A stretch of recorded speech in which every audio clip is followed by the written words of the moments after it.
एक समय की बात है। एक घर में अंश नाम का लड़का अपनी माँ और अपनी वाइफ के साथ रहता था। एक दिन सुबह सुबह अंश अपने ऑफिस का काम कर रहा होता है। तभी वहाँ पर उसकी वाइफ आती है और कहती है, देखो जी, अब बहुत हुआ, अब मैं आपकी माँ के साथ नहीं रहने वाली। अरे नैना, तुम्हें क्या प्रॉब्लम है? घर में बस 3 ही लोग तो रहते हैं, तभी तुम्हें प्रॉब्लम है।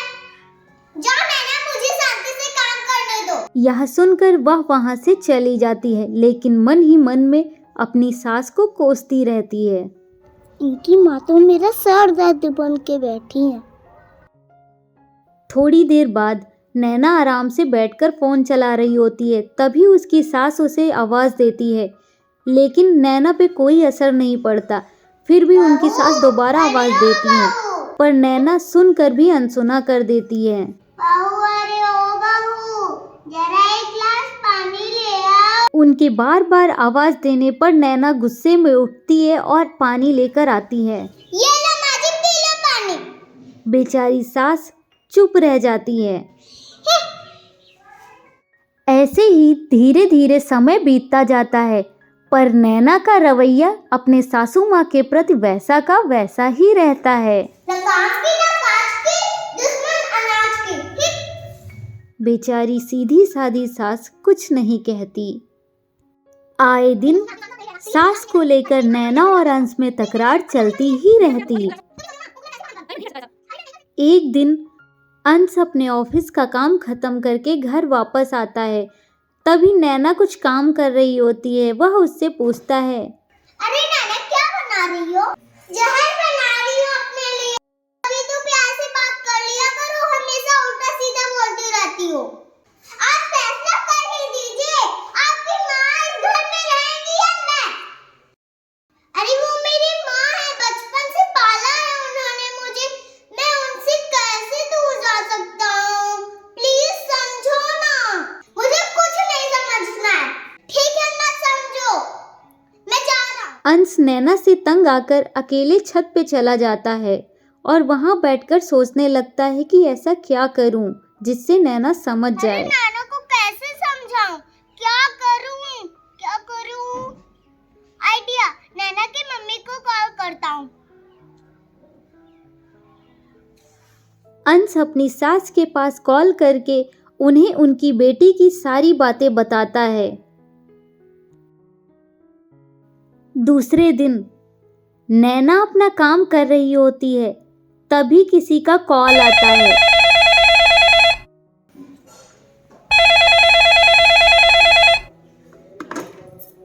हेलो, हाँ माँ, बताइए। माँ, आप इतना रो क्यों रही हो? नैना की माँ रोते हुए नैना से कहती हैं कि उनकी बहू ने उन्हें घर से बाहर निकाल दिया। यह सुनकर नैना गुस्से में, भाभी ऐसे कैसे कर सकती हैं? तभी वहां पर अंश आ जाता है और नैना से पूछता है, और क्या हुआ नैना, तुम इतना क्यों परेशान हो? अरे मेरी भाभी ने मेरी मम्मी को घर से निकाल दिया। ऐसे कैसे कर सकती है वो? ये सब सुनकर अंश को कहते देर नहीं लगती। अरे इसमें क्या बड़ी प्रॉब्लम है? जैसे तुम मेरी माँ के साथ कर रही हो, वैसे तुम्हारी भाभी भी तुम्हारी माँ के साथ कर रही है। अंश की बातें सुनकर नैना समझ जाती है और सोचने लगती है कि उसने अपनी सास के साथ कितना गलत किया। अरे ओ बहू, आप क्यों मुझे चैन से नहीं जीने देती? निकल जाइए मेरे घर से। बहू, अरे ओ बहू, जरा चाय ले आओ।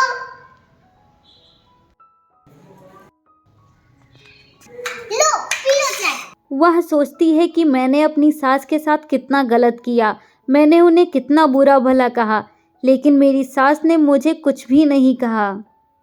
मैंने उनके साथ बहुत गलत किया, मुझे माफी मांगनी चाहिए। वह रोते हुए अपनी सास के पास जाती है और उनसे माफी मांगती है। माँ जी, मुझे माफ कर दीजिए, मुझसे इतनी बड़ी गलती हो गई। माँ जी, प्लीज माफ कर दीजिए। अरे बहू, तुम रोना बंद करो, कुछ नहीं किया है तुमने। अरे प्लीज बहू, तुम रोना बंद करो। माँ जी मैं बहुत बुरी हूँ, मैंने आपका ख्याल नहीं रखा। कोई बात नहीं बहू। नहीं माँ जी, मैं बहुत बुरी हूँ, मैंने आपका ख्याल नहीं रखा। प्लीज माँ जी, मुझे माफ कर दीजिए। आज से आप मेरी सास नहीं, माँ हो। अरे बहू, देर से समझी तो समझ तो गई, मेरे लिए उतना ही काफी है। थैंक यू माँ जी। समझ गई नाना। सच में माँ अपनी हो या किसी और की, माँ तो माँ होती है।